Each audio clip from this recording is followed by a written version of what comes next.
좋습니다.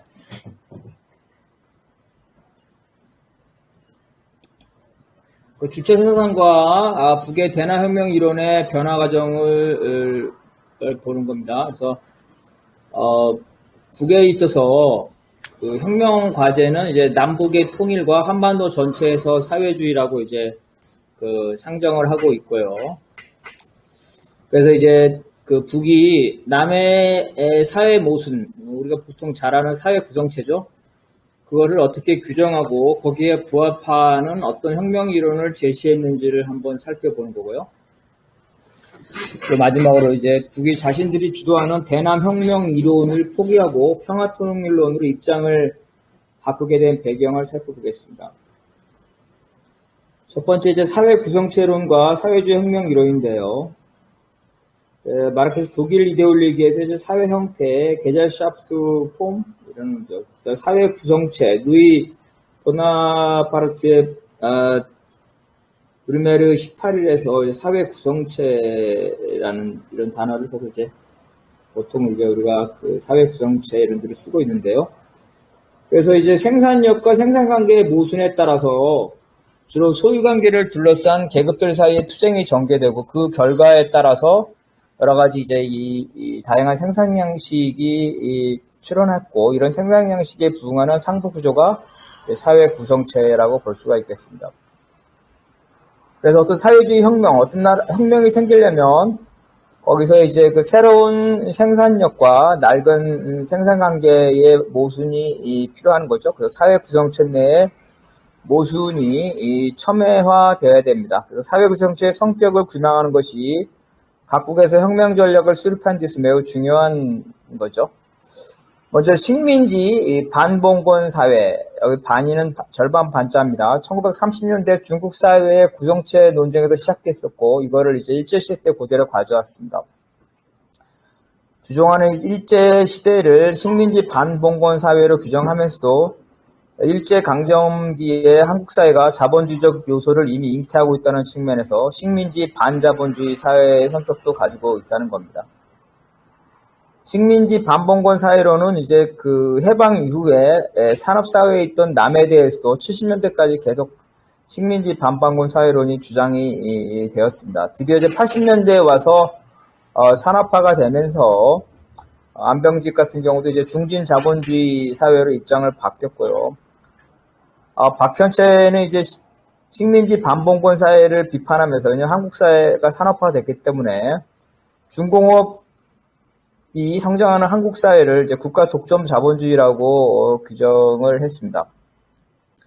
이에 대해서 식민지 반봉건 사회론자들은 한국 사회의 그 경제 발전, 특히 중공업의 발전을 주목해서 이러한 비판을 받아들여서 이 식민지 반봉건에서 절반 반자를 똑같이 해서 반자본, 그 식민지 반자본 사회라고 입장을 수정했고요. 박현채 역시 그 국가독점 자본주의라는 입장에서 종속성이라는 걸 받아들여서 국가독점 자본주의론에서 신식민지 국가독점 자본주의론으로 자신의 입장을 이렇게 수정을 합니다. 그래서 한국의 특징은 높은 수준의 경제 발전이 하면서도 대외 종속성, 꼭 식민지, 신식민지라는 이러한 개념의 차이는 있지만 대외 종속성, 이 두 가지의 큰 흐름을 가지고 있다는 거죠. 그래서 어떤 사회가 아직 봉건제라면 혁명의 성격은 부르주아 민주주의 혁명이 되고 자본제라면 이제 사회주의 혁명이 돼야 되겠죠. 조선과 같은 식민지에서는 이제 민족 해방 혹은 제국주의에 의해서 분단 나라에서는 민족 통일이 이러한 과제도 됩니다. 그래서 반봉건, 반자본이라는 게 사실은 자본주의와 봉건적 성격이 있고 자본주의 사회로 정상적으로 발전하지 못하는 그러한 사회라는 거죠. 그래서 역시 혁명에서 부르주아 민주주의 혁명이냐 사회주의 혁명은 논란이 된다는 거죠. 제3세계에서는 이제 유럽이나 소련식의 짧은 단계 2단계 혁명이죠. 부르주아 민주주의 혁명과 사회주의 혁명이 짧은 단계로 연속적으로 되는 이러한 것 대신에 사회주의자들이 중심이 돼서 좌익, 민족 부르주아까지 포함되는 광범위한 민족 통일 전선에 의한 반제 투쟁과 민족 해방, 노동자와 농민이 주축되는 인민민주주의 정권에 의한 봉건 잔재 청산, 사회주의적 생산력과 생산력의 발전이라는 상대적으로 긴 혁명론, 전략인 거죠. 그 전략. 이것이 바로 이제 인민민주주의 혁명, 사회주의 혁명으로 나가는 2단계 전략이라 볼 수가 있겠습니다. 이러한 것이 구체화된 게 민족해방 인민민주주의 혁명론이라고 볼 수가 있겠습니다. 그래서 코민테르는 1919년 창립 이후에 이와 같이 제3세계의 혁명의 특수성에 대해서 수차례 했다는 거죠. 유럽혁명과 제3세계 혁명의 차이점에 대해서 주목을 해서 수차례 논의를 한 바 있고요. 그래서 21년에 레닌은 각국의 특성에 맞는 혁명운동을 제안했습니다. 이것이 이제 1935년 7차 대회에서 반파시즘이 강화되면서 유럽에서는 이제 사민주의 세력과의 인민전선, 그래서 제3세계에서는 이제 자익 부르주아와의 통일전선이 강조됩니다. 이것이 이제 제3세계에서 민족해방 인민주의 혁명 이론으로 나타나게 됩니다. 그래서 제3세계 민족해방 인민주의 혁명 이론이 이제 그 정식화가 되는데 여기에서는 이제 민족해방을 목표로 하는 반제국주의 통일전선의 성격을 지니는 민족민주전선이 강조가 되고 이러한 민족민주전선의 주체로서 진보적 민족 세력이라는 이러한 것들이 제기가 됩니다. 그래서 이런 관점에서는 사회의 진보와 민족의 독립으로 나아가는 것이 매우 중요하다는 거죠. 그 주체가 이제 통일전선이 된다는 거고 민족민주전선은 이제 민족주의적 지향이 강한 중도 세력이 주도하는 약간 우익적인 민족해방 민주주의와 사회주의 세력이 주도하는 민족해방 인민민주로 나눠볼 수가 있겠습니다. 바로 이제 사회주의 세력이 주도하는 민족해방 인민민주, 민족민주 전선이 바로 코민테른의 민족해방 인민민주 혁명 전략이라고 볼 수가 있었고 이런 것들이 바로 이제 베트남이죠. 북베트남 공산당이나 북의 노동당이 1970년대까지 견지했던 통일 전략, 혁명 전략이라고 볼 수가 있겠습니다. 그래서 베트남에서는 이와 같은 민족해방 인민민주에서 남베트남 민족해방전선이라는 거를 해방전선을 했고 이거를 유사하게 받아들여서 이렇게 본딴 거죠. 본딴 게 바로 남조선, 남민정이죠. 남조선 민족해방전선이라는 이런 것들이 바로 이제 그 민족해방 인민민주주의 혁명 전략이고 베트콩 남베트남 민족해방전선에도 진보적 민주주의가 강령에 제시했는데 남민전에도 진보적 민주정치, 폭넓은 진보적 민주정치를 실현한다. 이것이 이제 강령으로 제기됐다는 이제 유사성을 볼 수가 있겠습니다. 그래서 구체적으로 이제 그 북의 대남 혁명론을 보는데 이와 같이 앞에서 말한 사회 구성체의 성격에 따라서 얘기가 되는데 첫 번째는 이제 식민지 반봉건 사회론에 따른 민주기지론이라는 혁명론을 보겠습니다. 이게 첫 번째 대남 혁명 전략이고 여기에 따르면 북을 혁명 무력의 근거지, 즉 민주기지론이다. 민주기지라는 건 북을 말하는 거. 북이 혁명의 주체가 돼야 된다는 거고 이거에 대해서 이제 그 소위 그 북의 무력을 통해서 전쟁을 하는 거죠. 뭐 남침이라고 합시다. 남침 이렇게 했을 때. 박헌영의 빨치산 노선처럼 남해 있는 동지의 소력이 무장봉기를 해서 북의 혁명 무력을 후방에서 지원한다는 것, 이러한 것들이 바로 이제 민주기지론이라고 볼 수가 있겠습니다. 이러한 것들이 나온 이유는 남은 아직도 식민지 반봉건 사회고 노동계급이 형성되지 않았기 때문에 혁명 주체, 노동계급이 없다는 거죠. 그래서 혁명의 주력 주체는 북이 되든 민주기지론이 된다는 거죠. 이런 것들은 민주기지론은 북의 무력에 의한 흡수 통일이라고 볼 수가 있겠습니다. 그렇지만 1950년 전쟁에서 보듯이 그 주한미군, 그죠? 미군이 개입했죠. 주한미군이 있는 조건에서는 남북의 전면전은 미국의 개입을 불러일으키기 때문에 사실상 어렵다. 그래서 전면적인 전쟁을 통한 혁명은 사실 이제 1950년대 보더라도 미국이 포기하지 않은 이상 불가능한 상태로 될 수가 있겠습니다. 그리고 이런 조건에서 두 번째 혁명론이 여전히 이제 그 식민지 반봉건에서 반자본으로 넘어가면서 지역혁명론이 나옵니다. 아까는 민주기지론인데 이건 지역이. 아까 민주기지는 북이었는데 여기 지역혁명은 남이 되는 겁니다. 두 번째 대남혁명 전략은 지역혁명으로 민족해방 인민민주혁명 전략인데 앞에도 똑같이 민족해방 인민민주혁명 전략이지만 반봉건 사회라고 할 때는 남의 혁명 세력이 없기 때문에 북의 혁명 세력이 주축이 되는데, 민족해방인민주의지만 남을 식민지 반자본이라고 할 때는 반자본, 어쨌든 간에 왜곡하지만은 남이 자본주의 사회로서 왜곡 발전하면서 노동계급이 형성되기 때문에 혁명의 기본 주축이 이제 남의 민중들, 노동자, 농민이 되는 겁니다. 그래서 혁명의 주축이 남의 노동자, 농민이 되기 때문에 이거를 지도할 혁명의 참모부, 지도 세력이 필요한데 바로 이것이 마르크스 레닌주의 정당입니다. 그래서 이러한 그 지역혁명론 당시에 1970년대까지는 북의 최고 과제가 바로 남의 혁명을 지도하는 마르크스 레닌주의 정당을 건설하는 거고, 그런 것들이 통역당부터 시작해가지고 이후에 이제 한민정까지 나아간다고 볼 수가 있겠습니다. 북에 따르면 남은 식민지 반자본주의 사회에 있죠. 그래서 식민지적 성격이 강해요. 그래서 여기서는 반미 자주화 투쟁을 해야 되고, 어쨌든 간에 반자본주의 혁명의 주축은 노동계급이 중심이 된다는 거죠. 이렇게 된다는 거고. 그래서 남한의 사회주의 혁명은 이제 성장하는 노동계급이 있기 때문에 남한 인민들이 스스로 주체가 돼서 인민민주주의 정권을 수립하고, 이러한 남한의 인민정권이 북과의 협상을 통해서 평화적으로 통일한다는 겁니다. 그래서 이 시기에 북과의 협상을 통해서 평화적으로 통일한다는 것이 바로 연방제 통일 방안이고, 이것은 비공식적으로 북과 협상에서 북의 어떤 사회주의 정권과 협력하는 거기 때문에 용공정권이라는 거죠. 그리고 이러한 것은 궁극적으로 사회주의로 나가는 거기 때문에 연방제가 영원한 연방제가 아니라 남북을 사회주의로 가기 위한 과도기적인 연방제라고 볼 수가 있겠습니다. 이러한 것이 나온 것, 즉 남이 혁명의 주체가 된다는 나온 건 역사적 배경인데 몇 가지 있죠. 남의 민중들이 혁명의 주체로 나왔던 역사적 사례가 있죠.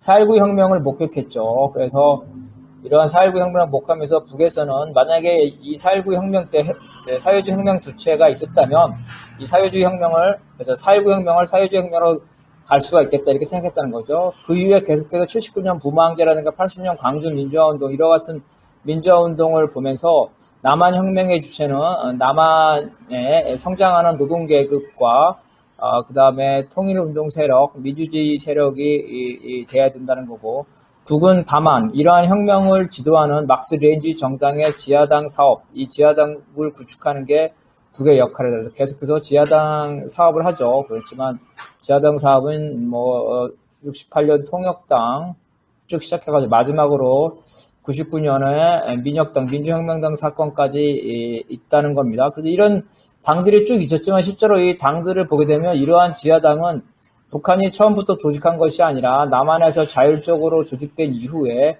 이러한 조직 책임자가 월북하거나 북한 공장장과 만나서 북의 지령을 받은 것이어서 북과 연계되어 있다는 것은 지하당의 상층부만 인식되어 있다는 거죠. 다시 말해서 결과적으로 상층부가 북과 연계되었지만 이러한 지하당의 성립 과정은 북에 의한 것이 아니라 남한 운동을 위해서 자발적으로 성립되었다는 거죠.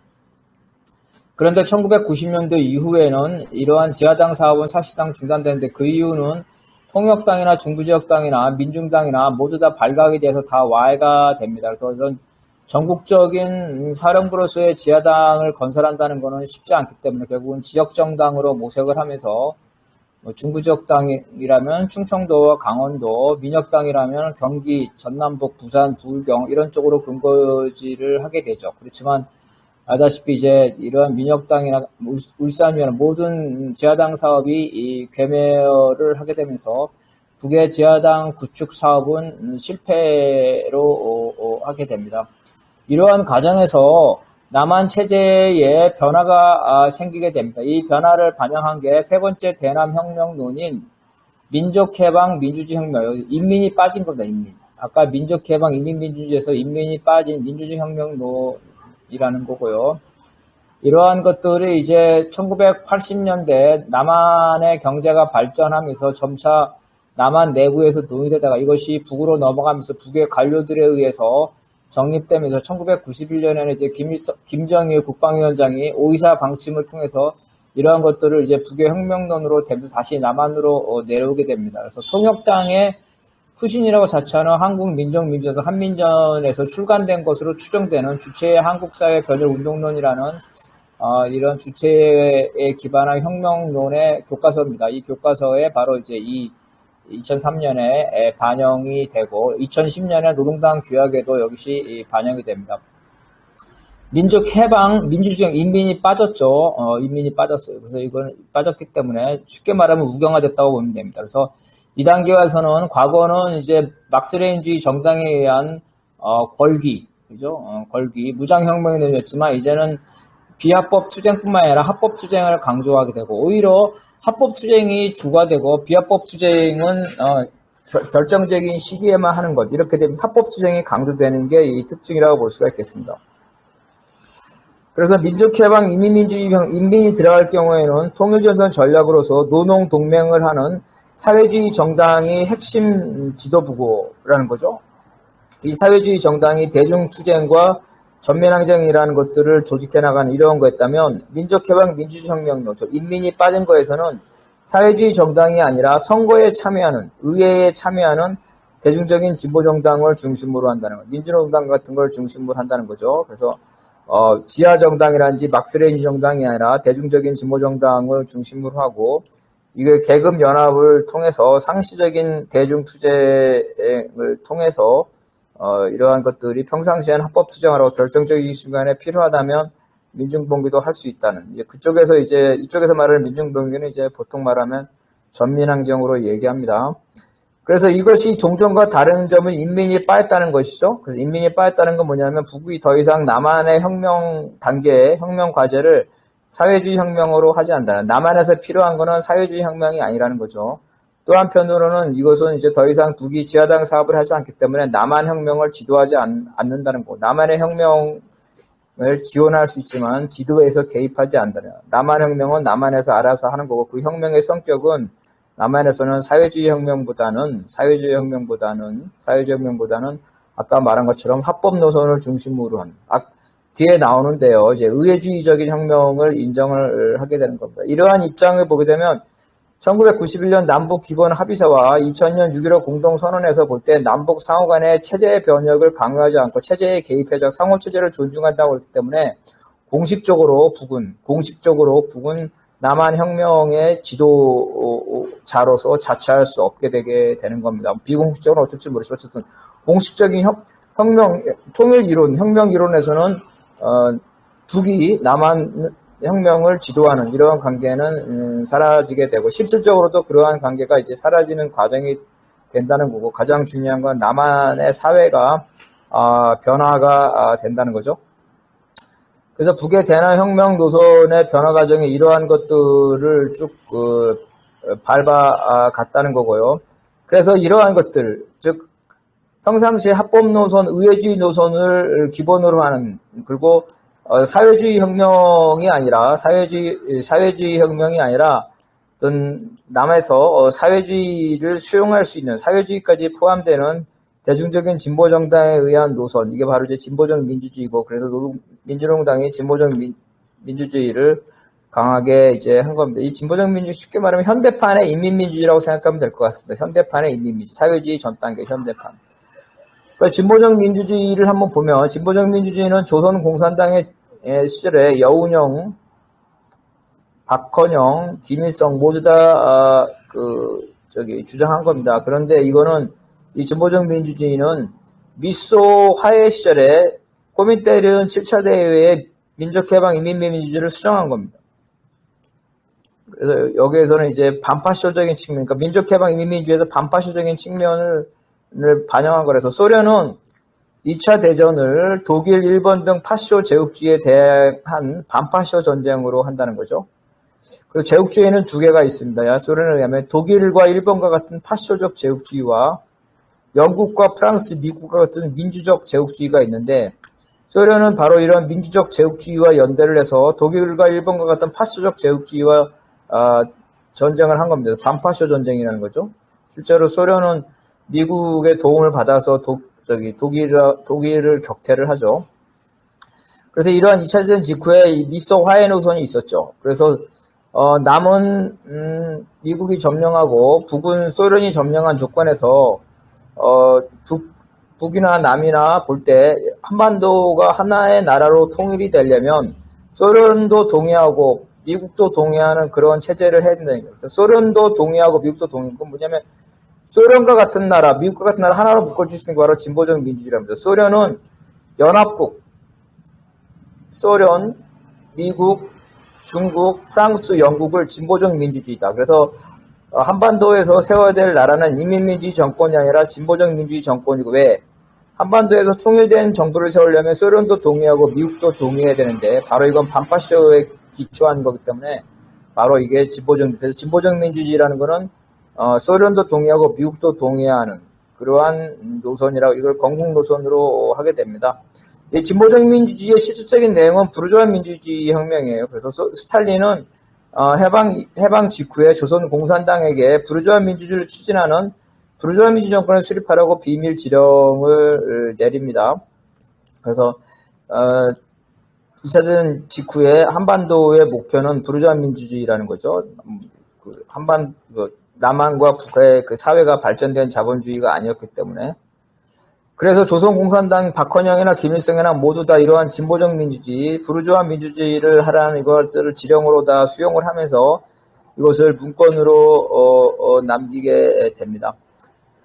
1945년 9월 20일 날 조선공산당 총비서인 박헌영은 현 정세와 우리의 임무라는 8월 태제를 했는데, 이 8월 태제에서 조선공산당은 진보적 민주주의를 건국 노선으로 채택을 하게 됩니다. 그런데 그 1년도 안 돼가지고 1945년 말과 46년에 걸쳐서 그리스서부터 시작한 냉전이 시작되고 미 군정이 정판사 위조 집회 사건을 기점으로 조선공산당을 탄압을 하죠. 그래서 미소 화해노선은 파탄이 되고 한반도에도 냉전이 오게 됩니다. 그래서 미소 협력 노선과 미 군정에 의한 용공 노선이 붕괴되자 조선공산당은 바로 미국도 동의하고 소련도 동의하는 진보적 민주주의 노선을 폐기하고 전통적인 사회주의 노선, 즉 인민민주주의를 거쳐서 사회주의로 간다는 노선을 채택합니다. 이것이 이제 1946년 7월에 박헌영이 조선공산당에 전달한 신전술입니다. 이 신전술은 미 군정을 점령자로 규정을 하고 미 군정에 대해서 봉기 노선이죠. 그래서 조선공산당에게 미 군정에 대항해서 봉기를 하고 봉기를 지시하고 합니다. 정작 자기 자신은 북으로 가버립니다. 이러한 봉기 노선이 지속적으로 이 남노당 계열의 이제 관철이 되면서 미 군정과 사회주의 진영 간의 여러 가지 충돌이 생기게 됩니다. 박헌영의 진보적 민주주의 노선, 다시 말해서 미국도 동의하고 소련도 동의하는 이러한 거를 세우겠다는 거는 미국이 점령하고 있는 남한에 살고 있는 박헌영으로서는 어쩔 수 없이 불가피한 선택이라 하더라도 2차 대전 이후의 정세가 이미 2차 대전이 끝나자마자 미소 냉전으로 갈 가능성이 높았는데 이거를 예측하지 못하고 미국도 동의하고 소련도 동의하는 그러한 노선을 관철했다는 거는 이 국제정세에 대해서 지나치게 낙관했다는 비판을 받을 수가 있겠습니다. 김일성도 나중에 나오는데 그건 아마 뒤에 나올 겁니다. 이러한 진보적 민주주의는 사실은 그 소련, 그죠? 더 나아가면 코민테른의 민족해방 인민민주주의 혁명론의 변질이라고 볼 수가 있겠습니다. 우리가 알고 있는 유럽 코뮤니즘도 진보적 민주주의를 주장하는데 그 공통성을 한번 보겠습니다. 1956년 크루셰프는 스탈린을 비판을 통하면서 미소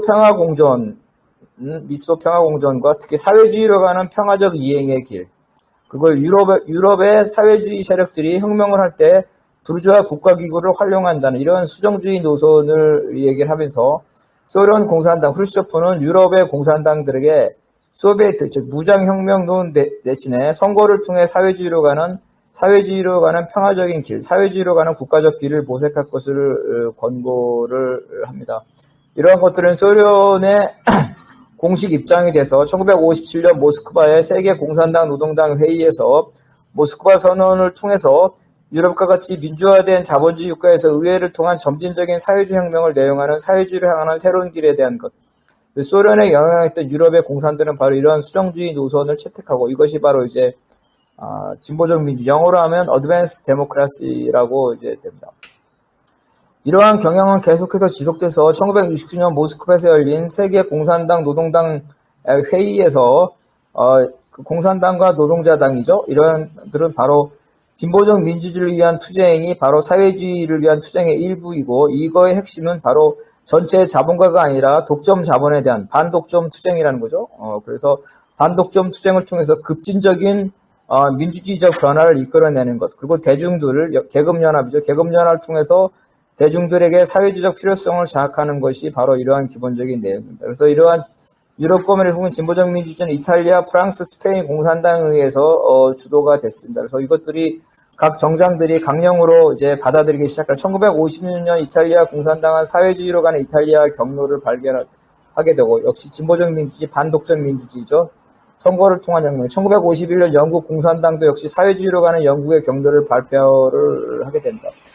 프랑스 공산당은 1968년 진보적 민주주의를 강령으로 받아들이는 샹피니 강령을 채택했고 71년 당대에서 진보적 민주주의를 선거를 통해 평화적으로 사회주의로 나가는 이행기로 규정을 하게 됩니다. 이런 것들이 유럽 커뮤니즘이고 이러한 것들은 레닌의 주장에 의하면 레닌의 사회주의의 길은 여러 가지가 있죠. 러시아 혁명은 러시아에만 특이한 거고 유럽은 유럽에 특이한 건데 사회주의를 향하는 평화적 길도 가능하고 이러한 평화적 길은 사회주의 세력이 궁극적으로 혁명을 달성하는 과정에서 사회주의 정부가 수립될 때까지 과도적으로 부르주아 국가기구로 활용할 수 있다는 거죠. 그래서 레닌이 이제 좌익 소학병에서도 이런 비슷한 얘기, 즉 의회 참여, 의회주의는 아니지만 의회 참여의 필요성을 주장하기도 합니다.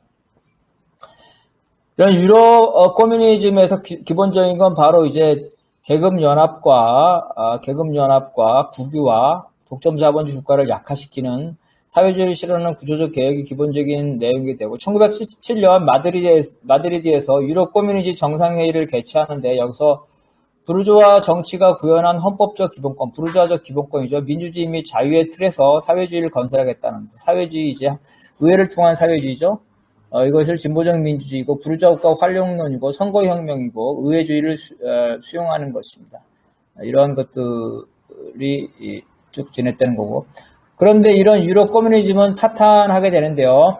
마드리드 회동 이후에 서유럽 공산당들은 선거에서 순차적으로 패배해서 집권의 가능성이 멀어지게 됩니다. 이게 왜 중요하냐면 유럽 커뮤니즘 나온 것이죠. 그래서 선거를 통한 그 집권이 나왔던 이유가 유럽의 공산당들이 특히 프랑스, 스페인, 이탈리아 공산당들이 득표율이 높아지면서 의회에 진출합니다. 그래서 선거연합이라든가 연립정부, 삼인주의자들 연립정부를 통해서 집권할 가능성이 높기 때문에 이러한 계급연합, 선거연합을 합리화시키기 위해서 선거를 통한 집권을 주장하는데 1977년 이후에 이러한 세 개의 나라의 정당들이 득표율이 떨어지면서 선거연합을 한다 하더라도 연립정부를 한다라도 집권의 가능성이 없어져요. 즉 합법적 집권의 가능성이 봉쇄되게 됩니다. 그러면서 유럽 커뮤니즘의 토대가 약화되고 국제정세에 있어서는 미소 간의 평화 공존일 때는 아까 말한 것처럼 프루쇼프의 노선이었는데 미소 간의 긴장이 다시 격화되고 즉 데탕트가 종식이 돼서 긴장이 격화되죠. 데탕트가 종식되는 결정적 사건은 1979년 소련의 아프가니스탄 침공으로 미소 간의 긴장 완화는 종식이 되었었고 그래서 마치 박헌영의 처지처럼 유럽의 공산당들은 데탕트 시절에는 미소 화해 노선에서 미국도 동의하고 소련도 동의할 수 있는 그러한 평화를 통한 혁명의 길을 가지만 미소 화해 노선이 파탄되고 나서 데탕트가 종식되고 나서 미소 대결 구도로 가기 때문에 이 경우는 결국 소련이냐 미국을 하나를 선택할 수밖에 없는 이런 상황이 되면서 미소 화해 노선에 근거한 유럽 커뮤니즘과 진보적 민주주의는 파탄하게 됩니다. 이러한 노선은 훗날 고르바초프에 영향을 미치게 되고요. 이것이 과연 이제 북의 진보적 민주주의의 유사성을 보겠습니다. 북의 진보적 민주주의는 1990년대에 부활하게 됩니다.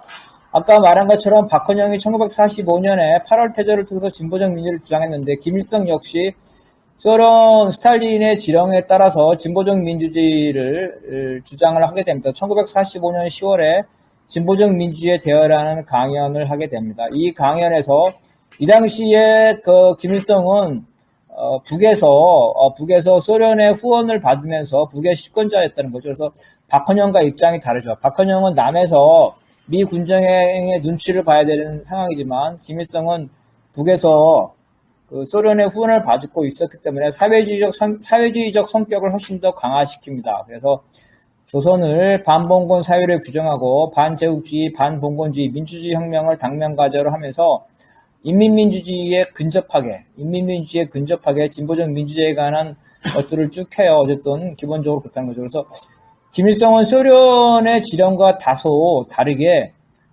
부르주아 민주주의를 실현하는 인민정부, 그러니까 박헌영보다 약간 작용화됐다는 거죠. 그 이유는 박헌영은 미국의 눈치를 봐야 되겠지만 김일성은 미국의 눈치를 볼 수 없었기 때문에 그런 거죠. 김일성 역시 1947년 이후 미소 공동회의에 건렬돼서 미소 간의 냉전이 되면서 더 이상 부르주아 민주주의라든가 진보적 민주주의라든가 이런 단어를 사용하지 않고 인민민주주의라는 단어를 사용하게 됩니다. 특히 박헌영 숙청 이후에 진보적 민주주의는 박헌영의 브랜드죠. 파럴테죠. 그래서 박헌영에 대해서 그 언급을 안 하듯이 진보적 민주주의도 언급을 안 해서 진보적 민주주의가 이제 매장되는, 그래서 진보적 민주주의를 평가할 때 미소 화해 노선이니까 우경 기회주의를 했다가 그 위에 미 군정에 봉기한다는 반미 봉기 노선으로 극자 모험주의, 그러니까 우경 기회주의와 극자 모험주의가 박헌영의 진보적 민주주의에 대해서 비판을 하고 폐기한 것처럼 보이게 됩니다. 그런데 이러한 진보적 민주주의는 이제 완전히 북에서 지어진 것처럼 보였는데 1990년에 김정일 국방위원장이 이제 박헌영의 진보적 민주주의는 전혀 언급하지 않은 채 김일성의 진보적 민주주의만 언급을 하게 됩니다. 근데 여기서 김일성의 진보적 민주주의인데 그 당시에 소련의 지령이 부르주아 민주주의를 포괄하는 진보적 민주주의였는데 김정일이 김일성의 진보적 민주주의를 인용할 때 이런 부르주아 민주주의를 완전히 빼버리고 인민민주주의 형태로만 얘기합니다. 그래서 쉽게 말하면 북한식 인민민주주의죠. 한반도에 맞는 북한식 인민민주주의라는 거, 북한식 인민민주주의, 북한식 사회주의 이렇게 되면서 이게 주체사상까지 연결되면서 이러한 그 김일성의 1945년 문건을 어떤 그 북한식 그 인민민주주의, 북한식 사회주의 나가서 주체사상으로 넣어가는 이러한 형태로 되면서 북한 정권의 정통성을 합리화라는 작업으로서 해방 직후부터 그 이후까지의 쭉 연장선으로 가져가게 됩니다. 그래서 진보적 민주주의를 그 북한식의 그 김일성이 제기한 건국 모델을 내서 다시 이제 부활시키게 됩니다. 그래서 이러한 부활시키면서 이거를 이제 남한 지역에 남한에서 남한의 현재의 혁명 과제는 마치 해방 직후에 미국과 소련의 틈바구니에서 불가피하게 진보적 민주주의를 김일성 주석이 제기했던 것처럼 현재 남한의 처지에서는 사회주의가 아니라 해방 직후의 진보적 민주주의처럼 그거를 적용해야 된다면서 그 비합법 투쟁보다는 합법 투쟁을 강조하는 남한의 이론으로서 진보적 민주주의를 제기합니다. 선거를 통한 변혁도 인정한다는 거죠. 그래서 유럽 커뮤니즘과 유사한 노선을 가지게 되면서 이것들이 남한에 있는 소위 말하면 이제 그 뭐 주체사상이라든지 이런 쪽에 신봉하는 사람들에게 넘어가면서 이제 그 북의 어떤 공식적인 그런 대남 혁명 이론에서 하나의 자리를 차지하게 됩니다.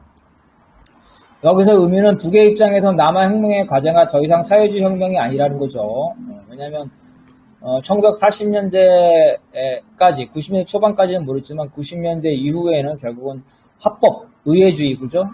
이런 전민항쟁과 같은 전민중적 투쟁, 화염병도 다 사라지고 뭐 무장혁명, 폭력혁명이라는 가능성이 없어지게 되죠. 그러면서 의회를 통한 혁명이 현실적이다.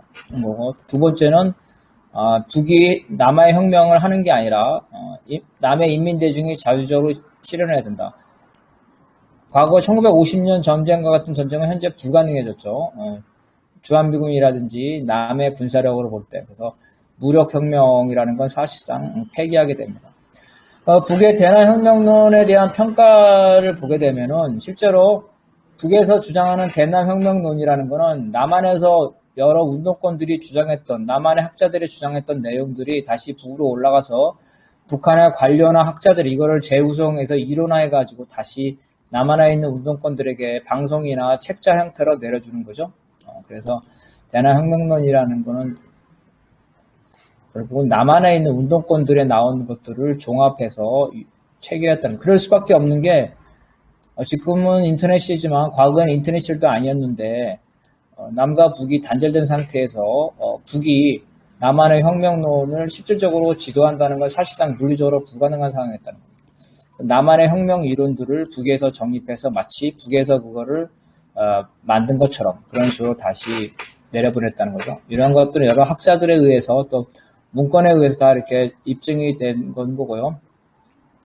2000년 이후에 민족해방 인민이 빠졌죠. 합법 노선을 강조하는 이런 혁명론에서 북은 남한을 사회주의하겠다는 걸 포기하고 북이 주도하는 대남 혁명론이라는 것도 사실상 존재하지 않고 지하당 건설 사업을 하지도 않습니다.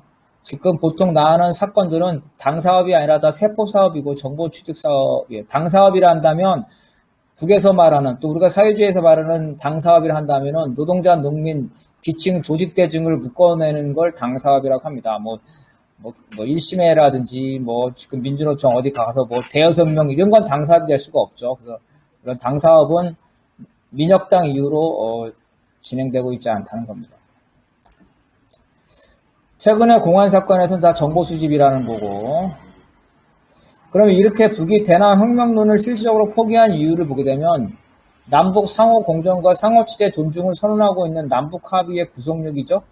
북은 남북 합의의 구속력을 전면으로 부정하지 않아요. 남북 기본 합의서라든지 6.15 공리 이런 거는 북의 최고인민회의에서 다 승인을 받은 상이에요. 그래서 그런 것들을 강조를 하기 때문에 공식적으로 대남혁명론, 무장혁명론을 할 수가 없는 거죠. 그리고 실질적으로 북의 입장에서는 무력을 통해서 남한을 공격해가지고 한다는 건 현실성이 없기 때문에 오히려 미국과의 협상, 대협상을 통해서 불가침 조약이라든지 평화협정이라든지 이런 걸 통해서 정권의 정당성을 인정받고 국제적 고립에서 탈피해서 체제의 위기를 극복하고 경제 발전하는 게 훨씬 더 실질적이라는 겁니다. 또한 실무적으로는 지하당 사업이 모두 실패하고 북이 배후 조정하는 이러한 지하당의 간첩을 통해서 남한의 혁명 조직, 이거는 불가능하죠. 이거는 더군다나 한두 명도 아니고 남한의 혁명을 하려면 최소 수천 명 정도를 조직해야 되는데 불가능하다. 학자들도 북한이 지금 최고의 목표로 하는 거는 무슨 남한 혁명이 아니라 자신의 체제를 생존시키는 것이고, 다만 이 대남혁명론이라는 건 남한을 사회주의로 하는 게 아니라 이 북과 남이 공존하는 것, 즉 자신의 체제를 위협하지 않는 체제가 남한에 들어서는 것, 그렇죠? 반공정권이 들어서는 걸 막는 거죠. 북의 입장에서는 반공정권. 그런 것들이 현실적인 목표라는 거고, 그래서 남한에서 사회정권이 들어서는 건 현실적으로 불가능하기 때문에 자신들의 체제를 보장받기 위해서 평화협정과 연방제를 논의할 수 있는 중도 성향의 정부가 남한에서 들어서는 것을 원하고, 이는 선거를 통해서 진보정당과 보수야당의 힘을 합쳐서 보수정권을 교체하는 것, 반한나라 정당, 반 이명박 이런 거가 되겠죠. 반 윤석열 이렇게 됩니다. 이것이 현실적이라는 거고, 2003년에 주체 한국사회 번영도는 책자에서 제시된 민족해방 민주주의, 이미 빠진 것 2010년에 당규약에 반영이 됐다는 거죠. 그래서 민족해방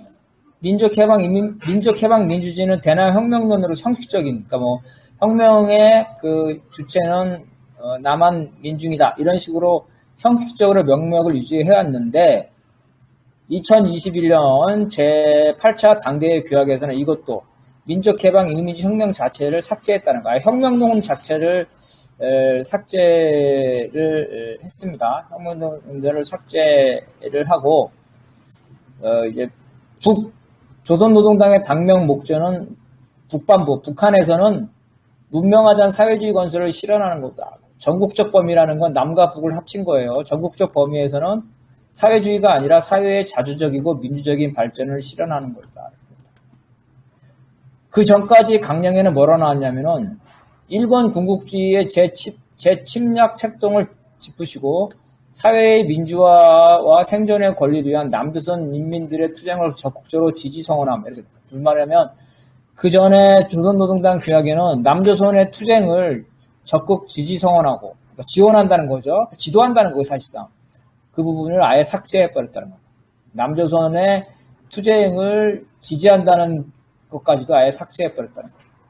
또 과거에는 우리 민족끼리, 남북끼리 힘을 합쳐서 이랬는데 우리 민족끼리를 다 삭제하고 그 대신에 강력한 국방력으로 평화통일을 앞당기겠다는 표현을 했다는 거예요. 이 말은 뭐냐면 무슨 남의 정권에 의지하는 게 아니라 핵무기 개발을 완료하고 그 핵무기에 근거해서 국방 문제를 해결하고 경제 발전을 해서 핵무기를 지렛대로 삼아서 미국과의 전쟁 공포에서 벗어나고 미국과의 협상을 통해서 북미 협상을 통해서 체제를 보장받겠다는 거죠. 그러니까 전반적으로 남의 대남 혁명보다는 북의 체제 자체를 유지 생존, 경제 발전하는 것 이러한 것들이 북의 그 당면한 과제지. 이제 옛날같이 이제 말로 그죠? 말로 하던 대남 혁명론, 명목상에 남았던 대남 혁명론도 결국은 삭제했다는 거예요. 2021년에는 노동당의 국제통일부를 폐지했으며 대남 사업을 하는 통일전선부가 대남 사업을 중단하고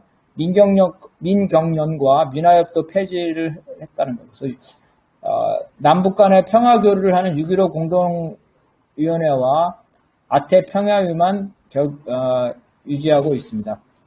결론에서 하면 전역혁명이라는 건 북은 이제 지역혁명과 전역혁명이라는 걸 나눠서 얘기하는데 전역혁명이라는 거는 남과 북을 공통적인 혁명이에요. 당연히 통일이죠, 통일. 그리고 그 나아가서 한반도 전체의 사회주의 실현이죠. 지역혁명이라는 거는 남의 지역혁명, 북의 지역혁명은 뭐 사회주의, 공산주의. 남의 지역혁명은 사회주의, 과거에는 사회주의였는데 이제 그게 아니라 어떤 국가의 평화 공존할 수 있는 그 합법주의 노선으로 가게 되나. 유럽 커뮤니티처럼 북의 공산주의 정권과 협력하고 북의 정권의 생존을 위해서 같이 연대할 수 있는 그러한 정권을 원한다는 거죠. 그래서 북의 혁명 노선은 과거에는 북의 한국전쟁과 같은 북의 무력을 통한 무력통일이라는 민주기지론, 그 다음에 남의 사회주의 정당에 의한 남인민들의 무장봉기 이런 거였다가 그 다음에 이제 합법투쟁을 중심으로 하고 결정적인 순간에 무장투쟁을 하는 민족해방 민주혁명의 순위였지만 이제는 그러한 것도 다 삭제를 했다는 겁니다. 그래서 이러한 것들을 봤을 때 2000년 이후에 왜 이렇게 됐냐는 건 제일 중요한 거는 남의 사회 성격이 변한 거죠. 남이 정치 경제적으로 발전을 하죠. 이러면서 이제 민주화 시대, 1980년대 민주화 시기도 가죠. 그래서 집회나 이런 것도 상당히 평화적으로 되고 민주농당이 되면서 진보정당에 의회 진출하고 이러면서 부르주아민주주의가 발전을 하게 되고 노동계급이 급증을 하지만 이 노동계급이 무슨 혁명적이나 무력이나 그러한 것들이 아닌 거죠. 그래서 또한 이제 과거와 달리 김대중 노무현 정권이라든지 이러한 상대적인 자율성을 가지고 있는 정권들이 생기면서 남의 정권을 무조건 미국의 괴뢰 정권이라고 말하기 어려운 이러한 것들이 된다는 거죠. 그래서 결국은 갈수록 합법투쟁의 중심이 되고 선거를 중심이 하게 된다는 거죠. 그래서 북의 대남 혁명론은 2010년경에 유명무실이 됐지만 2021년에 와서는 완전히 포기했다는 겁니다. 그래서 정리하면 통일 방안을 보면 식민지 반봉건 사회에서는 남한의 혁명 주체가 없죠. 노동계급이 없기 때문에 무력 통일이었고 식민지 반자본 사회에서는 남한의 노동계급이 있기 때문에 서로 협상을 하는 거죠. 그래서 연방제 통일이었어요. 근데 이 연방제는 사회주의 단일공화국으로는 과도기에 불과했다는 거죠. 그런데 이제 2000년대 이후에 남북이 공동선언한 이후에는 연방제를 과도기로 보는 게 아니라 영구적인 연방제. 무슨 말이냐면 북은 사회주의로 계속 가고 남은 자본주의로 계속 가고, 물론 자본주의 남이 사회주의로 가냐는 건 그건 남이 알아서 할 일이고 북은 남을 사회주의로 전환시키겠다는 그러한 목표를 폐기한다는 거. 물론 마음속에 어떤 생각인지 모르겠지만 어떤 전략으로서는 폐기한. 이 말은 뭐냐면 북의 입장에서는 북을 사회주의 체제를 계속 유지를 하고 말하는 이제 백두혈통을 중심으로 한 그러한 권력을 유지하는 게 가장 급선무이지, 남의 혁명을 뭐 지도하거나 이러한 거는 사실 이제 명목상의 불과를 하게 된다는 겁니다. 그래서 최근에 다만 이제 조금 주목할 점, 최근에 공세적인 대남 혁명론을 포기하고 필요의 남북 공조에 얽매이지 않고 독자적으로 체제 보장과 평화 통일을 하겠다는 것, 즉 독자 노선을 하는 거죠. 독자 노선하는 건 바로 핵무기들을 자신의 전략의 지렛대로 삼을 수 있다는 자신감, 즉 이 핵무기 개발을 하고, 지금 핵무기 개발을 거의 완료화되어 있죠. 이 핵무기 완료를 통해서, 핵무기를 통해서 이러한 것들, 자기 자신의 체제 유지를 관철하겠다는 이러한 것들을 좀 더 명확히 했다고 볼 수가 있겠습니다. 네, 이상입니다. 예, 수고하셨습니다. 질문 하시죠?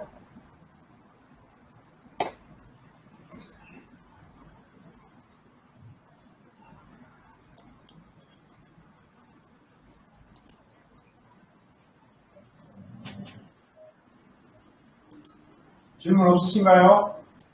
네, 저는 뭐 특별하게 오랜만에 들어온 뭐 말들이 많아가지고요. 없으신가요? 질문은 없고, 저기, 멍평하시죠, 질문 없어? 멍평하시죠, 멍평. 네, 얘기하면 돼요. 네.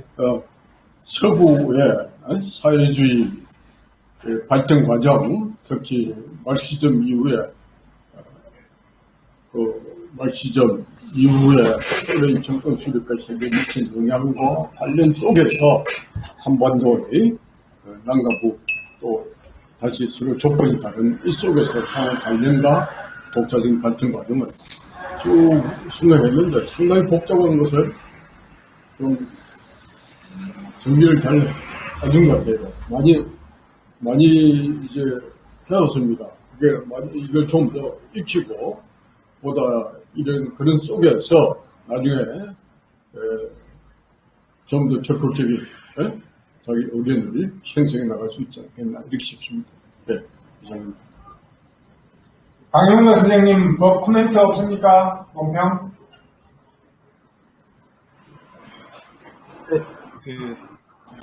이번에 그 연구에도 글을 쓴 부분과 관련된 부분이 있어가지고요. 뭐냐면은 기독교란 종교가 지금 한국 개신교가 미국주의에 종속화되어 있다. 그러니까 그러니까 포스트 식민지 체제이다. 저는 그렇게 한국 교회가 그런 체제 속에 있고, 지금 김나연 선생님 말씀 쭉 들어보니까 그것과 연관해서 제가 국가 자체도 아주 한국 국가 자체도 저는 포스트 식민 체제다. 그게 이제 아까 말씀드렸던 아까 이론에서 은벤베이가 얘기했던 아감벤하고 후코하고 이어지는 그 속에서 이제 얘기하고 있었던 주로 내용이었거든요. 그래서 뭐 아시는 내용이지만은 종교 자체도 그런 식으로 이제 식민화되어 있고 종속화되어 있고 그런 상태고 제가 그렇게 규정을 했습니다. 그래서 그러다 보니까 당연하게 이 국가도 그렇고 우리나라 과연 우리가 지금 해방된 전국이라고 하지만 이게 과연 해방된 나라인가 아닌가 참 그런 의심스러울 때가 많이 있습니다. 그래서 그 부분이 좀 제가 연결되는 부분인 것 같아서 하나 말씀드렸습니다. 네, 이상입니다. 네, 감사합니다. 제가 코멘트 하고 싶은 부분은 좀 긴데, 이걸 다 오늘 이 자리에서 논의하기는 쉽지는 않은 것 같은데요. 일단은, 북의 대남 혁명 노선이죠. 제목인가? 제 내용이. 그래서 처음에는 저는 뻔한 내용일 것 같다, 이런 생각을 가지고 있었는데, 오늘 설명해 주신 것, 제가 다른, 박영도 선생님 때문에 이 논문을 못 읽어봤습니다. 근데 설명을 잘 해주셨는데, 특히 이제 민족해방 민주주의 혁명 노선으로 이 변화된 내용들이나 이제 2000년대 이후에 북의 이제 혁명 노선들이 어떻게 변화했는지 이런 부분들에 대해서는 전혀 제가 모르고 있었는데, 잘 설명해 주셨고, 북이 왜 지금 이렇게 이제 바뀌고 있는지 이런 것들이 잘, 드러난 것 같습니다.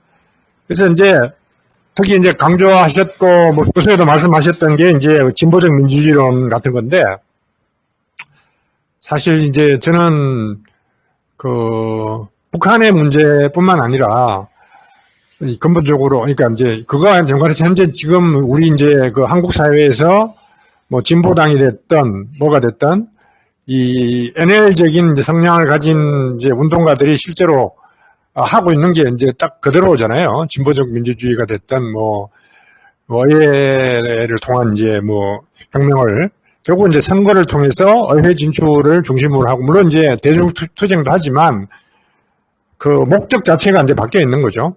이제 정권을 이제 장악을 하면 좋은데 장악을 못 하니까 결론적으로는 이제 보수 정당을 밀어내는 것 이게 이제 목적이 되어 있는 건데 이게 이제 우리가 혁명 이론을 마르크스적 관점에서 이제 결국 19세기 이후에 20세기까지 21세기 왔지만 다 이제 종합적으로 비판적으로 검토를 하는 관점에서 볼 때 저는 이제 가장 근본적인 한계가 결국 단계 혁명론에서 문제를 항상 본다. 그게 이제 막스 레닌주의의 또 근본적인 한계이고 레닌의 혁명론의 초기 혁명론의 이제 단계 혁명론이었던 거죠.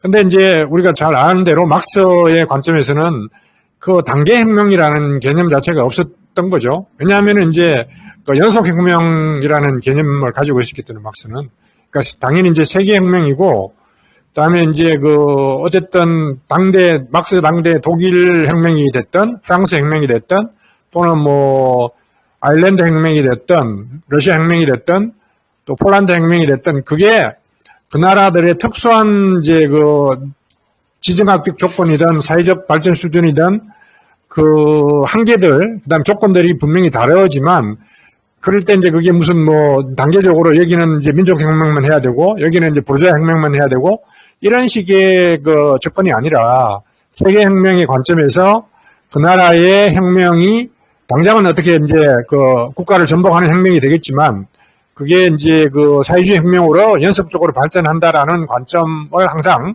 가지고 전략도 그렇게 펴고 이론적인 이제 문제들도 그렇게 이제 계속 관철을 시켜왔다라는 것이죠. 그리고 이제 그거는 뭐 아시는 바대로 이제 특히 연속혁명론에서 잘 반영이 됐고 러시아 10월 혁명도 바로 그 연속혁명의 관점에서 이제 전개가 됐던 것이죠. 물론 이제 실패가 됐죠.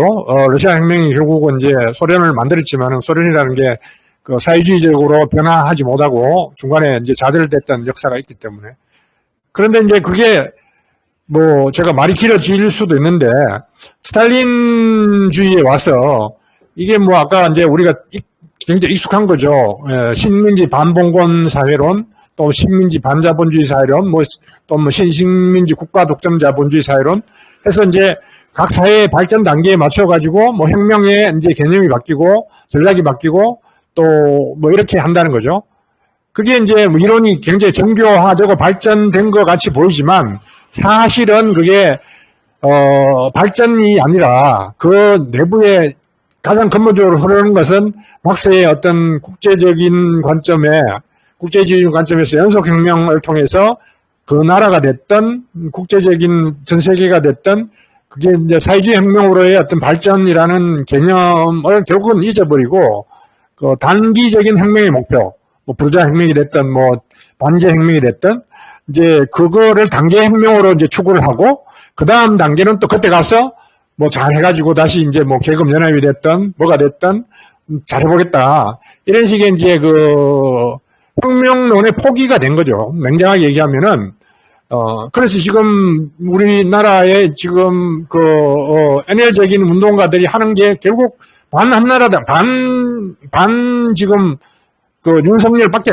얘기를 못 하는 거예요. 지금 혁명이라고 얘기한다면서 이제 그게 다 스탈린주의 관행 20세기를 풍미했던 그 세계혁명론, 결국은 스탈린주의적인 혁명론의 근본적인 한계의 연속이고, 그러니까, 예를 들어 이제 지하당 건설, 막스 레닌주의당이라고 얘기하는, 이게 이제 그것도 저는 이제 근본적으로 안 맞는 거죠. 안 맞는 게 현실에서 검증이 됐고, 사실은 러시아 혁명 뒤에서도 어떤 막스 레닌주의라는 당은 없었죠. 그냥 레닌주의 당이 있었는데, 그거를 이제 스탈린이 이제 막스 레닌주의 당이라고 하는 건데, 그게 러시아의 특수한 조건에서 만들어진 어떤 지하당의 초기적인 모델이었고, 이게 실제로 혁명이 발전하면서는 대중화되고, 또 그다음에 이제 집권화되고 이런 것들 속에서 이제 변질이 됐는데, 이거를 전 세계적으로 그런 이제 지하당이 이제 혁명을 이끌어야 된다. 그러니까 사실은 사회주의가 되려면은 국가를 장악하는 거나 이런 게 중요한 게 아니라 대중이 사회주의자가 되고 대중이 이제 자신이 사회를 조직할 수 있는 역량을 만들어 가야 되는데 그거는 이제 지하당 방식으로는 불가능한 거죠. 그러니까 이제 결국 전 세계 역사, 모든 역사 속에서 100년 동안 그게 이제 실패를 했다라는 게 이제 드러나니까 대안으로 아까 이제 유럽 코뮤니즘이 됐던 의회주의 노선들을 얘기를 하는데 이것도 무책임한 거죠. 그러니까 혁명을 포기하는 거죠. 지금은 이제 다시 이제 집권을 하겠다. 내지는 이제 대중적인 이제 인기가 있으니까 혹시 집권을 하면은 근데 집권을 하는 사회당이 있었잖아요. 근데 그게 실제로 사회주의 혁명이 갔느냐? 못 갔던 거죠. 그러니까 그때 또 이제 사회주의라는 상 자체도 또 잘못된 게 국유화가 잘 되면 사회주의다 이런 식의 이제 생각들 또 국가가 계획을 하면 사회주의다라는 생각들 그러니까 자신이 사회주의라는 생각을 하고 있는 거죠. 예를 들어서 이제 북한 김정일하고 저하고 이제 논쟁도 되지만은 중국 이게 정말 인민이 이제 지배하는 사회냐 전혀 아닌 거잖아요. 그러니까 지금 북한이 이제 한국에서 손 떼겠다 얘기한 거는 잘한 거죠. 속내는 모르지만 그럴 수밖에 없는 것인데 그거는 이제 그리고 아까 중요한 말씀하셨는데 사실은 그 혁명론이라는 게 북한이 만든 게 아니라 한국의 운동가들이 만든 거를 그쪽에서 다시 이제 받아들이고 다시 이제 내보내는 식인데 결국은 한국에 있는 운동가들이 만들었다는 것인데 그게 부르주아 민주주의 혁명하자는 것이고 또는 지금은 부르주아 민주주의는 됐다고 생각을 한다면 민주주의는 이제 됐다고 생각한다면은 집권을 해보자라는 것이고 이런 건데 그야말로 정말 이제 실패, 무능 이런 것들을 그냥 적나라하게 드러내는 거죠.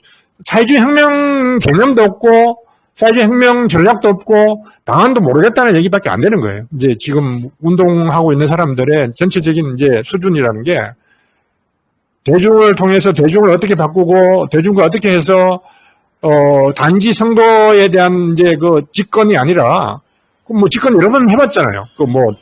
서구가 됐든 지금 새로 브라질이 됐든 라틴 아메리카 됐든 남미가 남유럽이 됐든 모든 진보 정당들이 집권을 했지만 그게 무슨 사회주의하고 상관이 있냐 이거죠. 그러니까 그거에 대한 정말 해결책이나 돌파구가 있는 방식의 정당 운동 또 사회 운동 이런 데 대한 전략이나 노선이 없이 맨날 혁명 운동 한다고 한들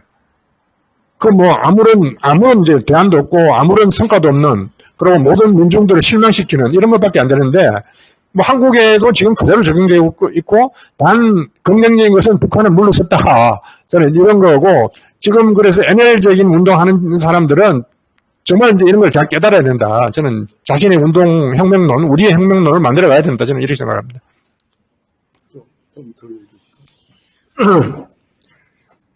예, 현실적으로 우리가 현실적인 고민을 한번 생각을 해봅시다. 제가 1990년대 후반 또 2000년 민주노동당을 건설할 때 조직위원장을 했습니다. 근데 그때 강령을 보면은 강령 정책이 무상교육, 무상위료, 공공주거, 국회의원 자본 해체와 국공유화 이게 기본 내용은 다 들어있습니다. 지금 우리가 사회주의를 당장 만들지 않을 판이라면은 이런 진보정당이 이런 수준의 강령 내용을 가질 수밖에 없어요. 이러면 이 진보정당이에요. 그럼 진보정당이 그 정책과 강령 내용이 뭐냐?